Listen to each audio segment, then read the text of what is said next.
Before this moment goes any further, I want to ask you something, and I need you to actually stop and sit with it, even if your first instinct is to brush it off. The wall behind you right now, the one you are not looking at, does it exist? Go ahead, take a second. Feel into that question before your mind rushes in with the obvious answer. You probably said yes without even blinking. Of course it exists. Walls do not vanish just because you turn away. The furniture in your home does not disappear when you leave the room. Reality is stable. Reality is solid. Reality is there whether you choose to look at it or not. That is the assumption most of us have carried our entire lives, and it is the same assumption that a series of verified, replicated, peer-reviewed experiments conducted at some of the most respected institutions in the world have been quietly, systematically dismantling, not with philosophy, not with theory, with data, with results published in scientific journals, reviewed by independent teams, and confirmed again and again. That is what we are going to explore today, and I want to be honest with you before we go deep. Some of this material I have been sitting with for years, not because it is hard to understand. It is actually very clear. The difficulty is because of what it clearly says, and what it says is stranger than most people are willing to follow all the way to the end. So let us follow it all the way to the end. Right now, before we go any further, write in the comments, does the wall behind you exist? Yes, no, or something in between. I want to know where you are starting from, because by the time this is over, that answer is going to feel very different. Now, before we talk about what is actually out there, we need to talk about the instrument you are using to perceive it, because it turns out that instrument has some very significant limitations, and not the ones you would expect. In 2013, a researcher at Harvard named Trafton Drew did something quietly extraordinary. He took a medical image, a lung CT scan, and embedded a gorilla inside it, not a small one. This gorilla was 48 times the size of a typical tumor marker. He then handed those scans to 24 trained radiologists, professionals who spend their careers looking at exactly this kind of image, and he asked them to find signs of cancer. Here is the part that should stop you cold. Eye tracking technology confirmed that every single one of those radiologists looked directly at the gorilla. Their eyes passed right over it, and 83% of them did not see it. Not because they were tired, not because the image was blurry, but because the brain had already decided what it was searching for, and a gorilla was not on the list. So the brain registered it, processed it, decided it did not belong, and silently deleted it from conscious awareness. No alarm, no notification, no awareness that anything had been removed from the picture. That is not a flaw in those particular people. That is how the human mind functions. A researcher named Carl Friston at University College London spent years mapping the actual mechanism behind this process. What he found fundamentally changes the way you have to think about perception. The brain does not work like a camera. It does not sit passively and record whatever is in front of you. Instead, it builds a model, a prediction of what the world should look like. Incoming sensory signals are compared against that model. What fits the prediction gets processed and enters your awareness. What does not fit gets filtered out before you ever consciously experience it. Think about your own kitchen. You walk into it every morning. You have walked into it hundreds, maybe thousands of times over the years. Your brain does not rebuild that kitchen from scratch each time you step through the door. It loads a saved version, the kitchen as it was the last time you paid full attention to it. If someone moved a chair overnight, you might walk through that kitchen multiple times before you actually register the change. Your eyes see the chair in its new position, but the model says everything is where it should be. And in the conflict between your eyes and the model wins. This means something worth pausing on. Every single thing you have ever seen in your entire life has been filtered through a system that was already deciding what mattered before the information even arrived. The world you experience is not the world as it is. It is the world as your brain predicted it would be, with the gaps sealed, the anomalies removed, and the inconsistencies quietly painted over. And you never feel this happening. There is no sensation of information being taken away, no moment where the screen flickers or stutters. The brain simply presents you with a seamless, confident, edited version of reality and labels it the truth. So before we have even touched quantum physics, something significant has already shifted. We have established that your perception of reality is a construction, a filtered, curated, model-based rendering of whatever is actually out there. And that rendering feels more real than anything else you have ever experienced, because it is literally all you have ever known. But here is what most people do when they hear this. They take a breath and say, okay, fine, my perception is imperfect, but at least the reality on the other side of that perception is solid. The particles, the atoms, the matter itself, those exist in a fixed and definite way whether I look at them or not, right? That, it turns out, is the next wall to come down. In 1967, two mathematicians, Simon Kochen and Ernst Specker, asked one of the most precise and consequential questions in the history of physics. Does a quantum particle already have its properties before anyone measures it? Or do those properties only come into being at the moment of measurement? To feel why this question matters, imagine a device, a smartphone with a specific software conflict built into its code. When you activate the wireless connection, the camera crashes. When you fix the camera, the screen goes dark. You cannot have all three systems running simultaneously because the rules of the operating system cancel each other out. The three features are fundamentally incompatible at the level of the system's own architecture. Kochen and Specker proved mathematically that quantum particles have exactly this kind of conflict built into their nature. You cannot assign fixed, simultaneous values to all their properties at once because the rules governing those properties directly contradict each other. The math does not allow it, and the conclusion they were forced to draw, a conclusion that physicists today still speak about very carefully, is this. The property does not exist before you measure it, not hidden somewhere, not uncertain, not too small to detect, simply not there. Most people hear that and file it away as something strange and irrelevant, a quirk of exotic physics that applies to invisible particles under controlled laboratory conditions and has absolutely nothing to do with the solid, visible, touchable world around them.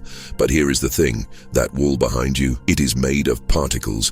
Every atom in every molecule of that wall operates under these exact same quantum rules. The solidity you trust, the weight and the texture and the permanence you assume, that is a large-scale pattern built from components that, at the level where the actual physics is written, have no fixed properties between moments of observation. So when you look away and then look back and the wall appears unchanged, what happened in the interval between those two observations is not what you assumed. It is considerably stranger than that. Let us go deeper.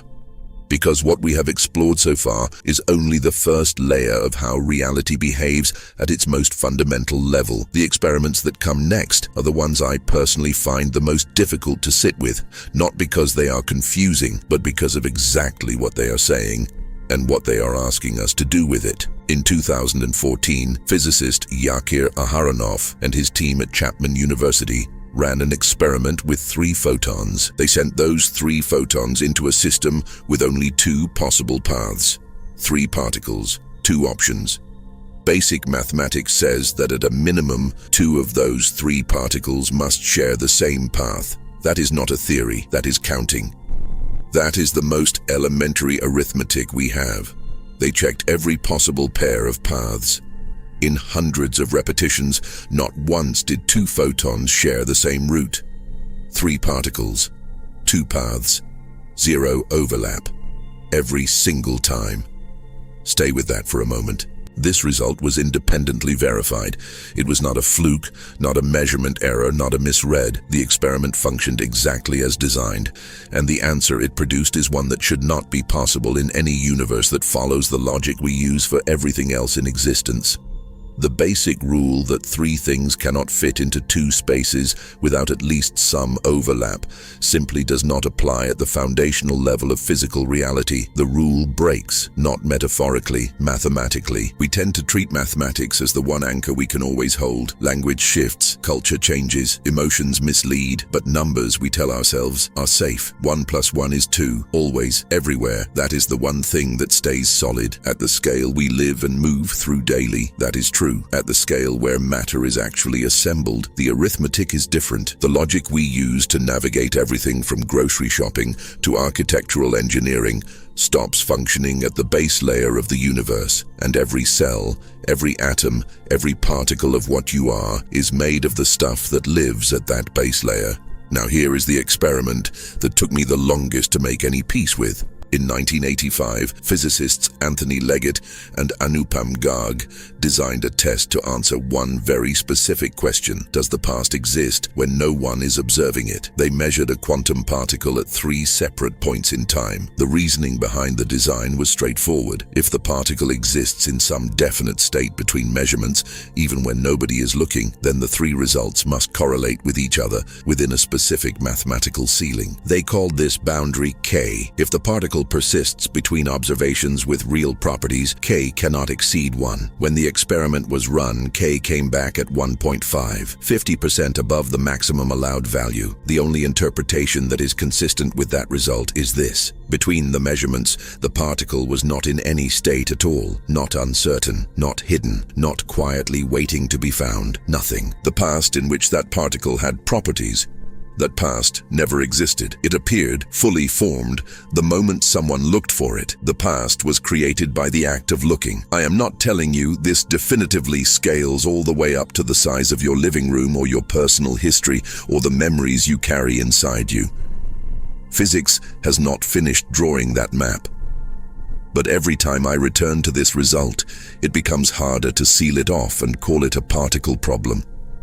Because what it is describing is not just a quantum state, it is describing what existence itself means in the absence of a conscious observer. And that is not a small question. Let us keep going, because the next experiment takes this from unsettling to genuinely world-altering. In 2018, physicists Daniela Frauchiger and Renato Renner at ETH Zurich published a framework that has been making scientists quietly uncomfortable ever since. 2 observers, same event, same laws of physics applied by both, same equations, same mathematics used identically by each of them. The first observer measures a quantum particle and records a definite result. Spin clockwise, confirmed. That is the fact. History established. The second observer then measures the entire system, including the first observer, treating everything as a single quantum object. His result says counterclockwise. Both calculations are mathematically flawless. Neither observer made an error. The physics does not contradict itself within either perspective.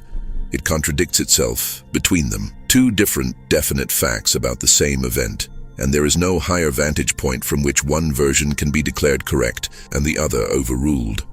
In 2020, a team at Griffith University in Australia built a real laboratory version of this scenario using lasers and photons.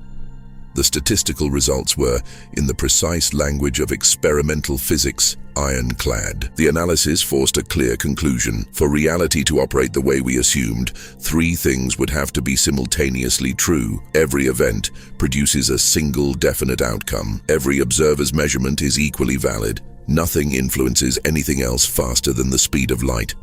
At least one of those 3 is false. And the one physics is being pressured to release is the first. Absolute events do not exist. What happened is a personal, non-transferable fact. There is no neutral location where 2 contradictory versions of the same event can be brought and one declared correct. I find this one difficult in a very specific way, not because of the mathematics, because of what it says about every disagreement I have ever witnessed or been part of, about every conversation where 2 people held completely opposite certainties about what was said, what was done, what actually happened, and both were telling the truth, not in the forgiving, emotional, let us be generous to each other sense. In the literal, physics-backed, structurally fundamental sense. The possibility these experiments are pointing toward is not that one person was right and the other was wrong. It is that the question of what really happened may not have an answer that exists outside of each individual experience, and that changes everything. Now let us go to the one that dismantled my sense of time entirely. In 1999, physicist Yoon-Ho Kim and his colleagues at the University of Maryland ran an experiment that should not be possible in any universe where cause comes before effect, where the past is settled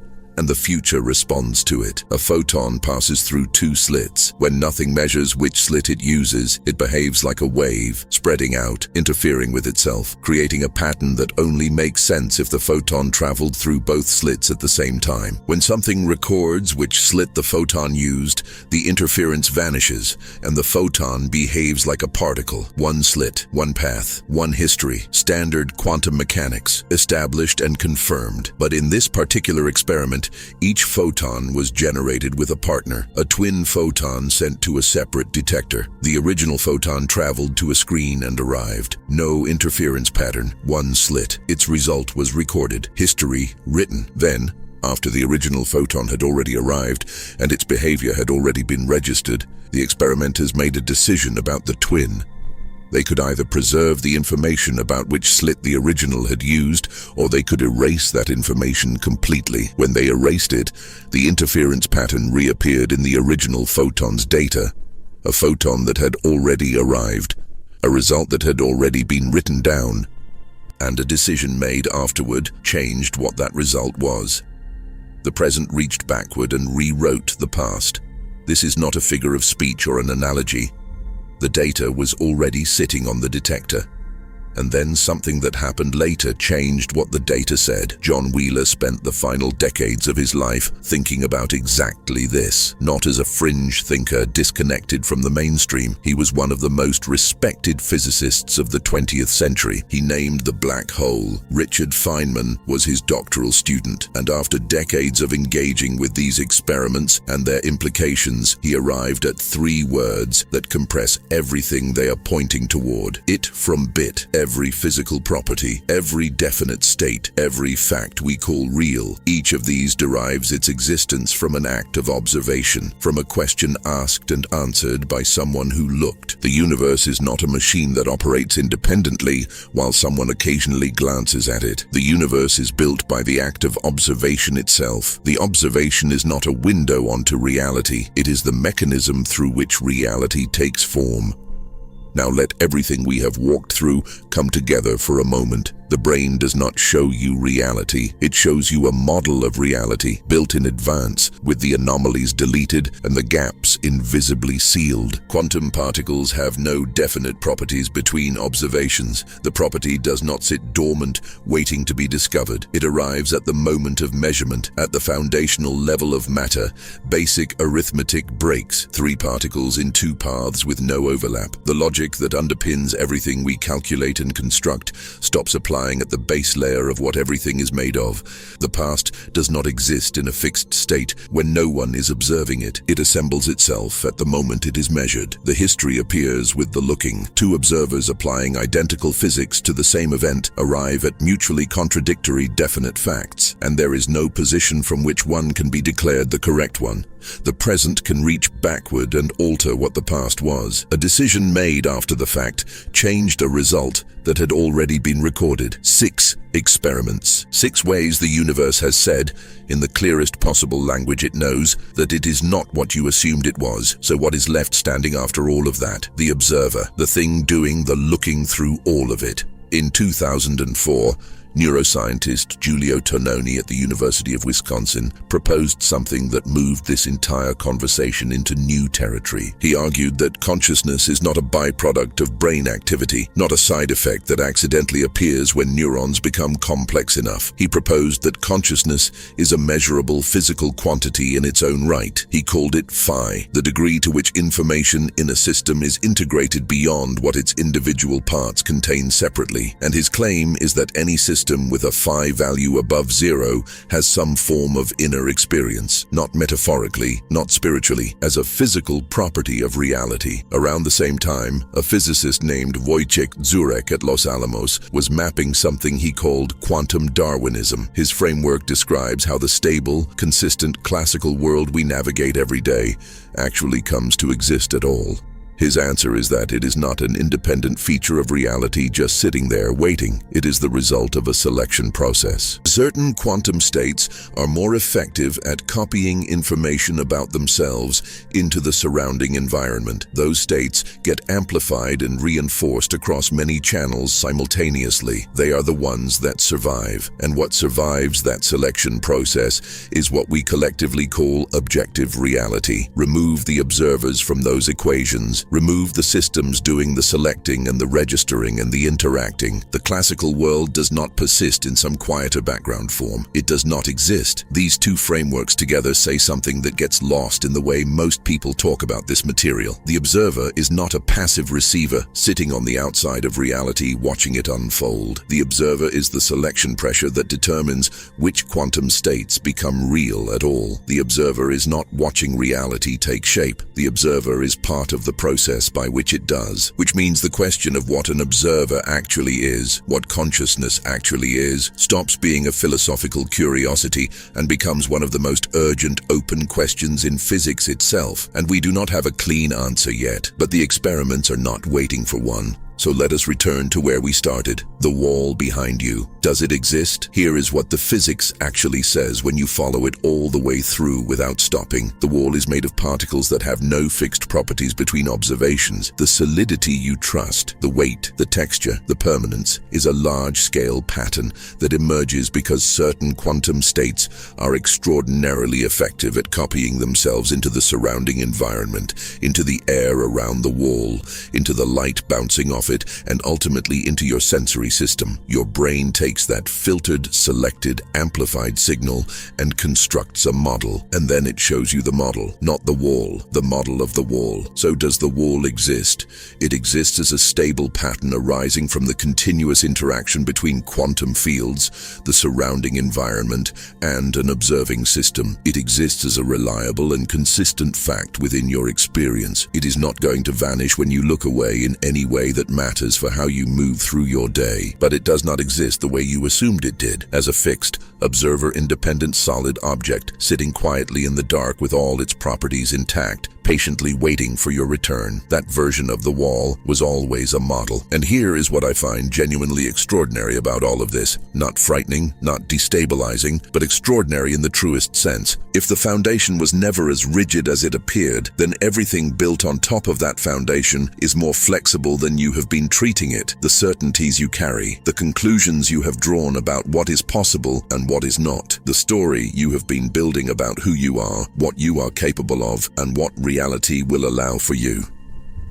Those were always models too, and models can be updated. That is the part that almost never gets said when people discuss quantum physics. The strangeness gets presented as a problem, something unsettling to tolerate, something to file away before it becomes too disruptive. But the strangeness is not a problem. It is information. It is the universe communicating through its own structural blueprint that things are far more open than they look, that there is far more room inside what feels like a fixed and settled reality than you have been acting as though there is. The experiments are not asking you to abandon certainty and drift in confusion. They are asking you to hold what you know more lightly, to stay curious about the assumptions underneath your assumptions, to recognize that the ground you have been walking on was always more dynamic, more responsive, more alive than the solid floor your nervous system has been reporting. What if the observer you are, the awareness behind your eyes, the presence doing the perceiving, the consciousness registering this very moment is not a passive audience to a reality that was already settled and decided? What if that observer is an active participant in the selection process through which reality actually takes shape? What if the quality of your attention, the depth of your presence, and the clarity of your awareness actually matter? Not metaphorically, not as motivation, but at the level of which quantum states stabilize into the world you experience. That is the question the physics is living inside right now, and it is the question I want to leave with you. You arrived here holding a solid world, walls that existed on their own, pasts that were fixed and settled, mathematics that held without exception, observers who watched from the outside without influencing what they saw, and the experiments have taken each of those apart carefully, with data, one by one. What is left is something more interesting than certainty. What is left is a universe that is, in some fundamental and measurable way, responsive. A universe in which the act of paying attention is not separate from the act of shaping what gets noticed. A universe in which what you bring to the moment of observation participates in what the moment of observation contains. A universe in which waking up, really waking up, not just changing your thoughts but expanding the depth and quality of your presence, presence is not a spiritual luxury. It is the most practical thing you could possibly do. The field is not waiting for you to find the right answer. It is waiting for you to arrive more fully into the question. If this opened something in you, if one of these experiments cracked a certainty you did not know you were holding, write it in the comments right now. Tell me which one landed hardest. Tell me which one you are still arguing with. Tell me what shifted and what questions are still sitting with you unresolved. I read every single comment, and they shape where this conversation goes next. If you are ready to keep expanding, if you are ready to go further into what the quantum field is actually revealing and what it means for the way you live, subscribe to this channel right now. Every reflection we release goes deeper. Every episode is built for the observer who is ready to stop watching reality from the outside and start participating in it consciously. Share this with someone whose mind is ready for this, someone who has been feeling, even without the language to describe it, that reality is more open, more responsive, and more alive than it looks, someone standing right at the edge of a new way of seeing. If you are ready to expand your consciousness and step into your next quantum leap, subscribe now, leave a comment below, and share this message with someone ready to awaken. The next reflection is already waiting.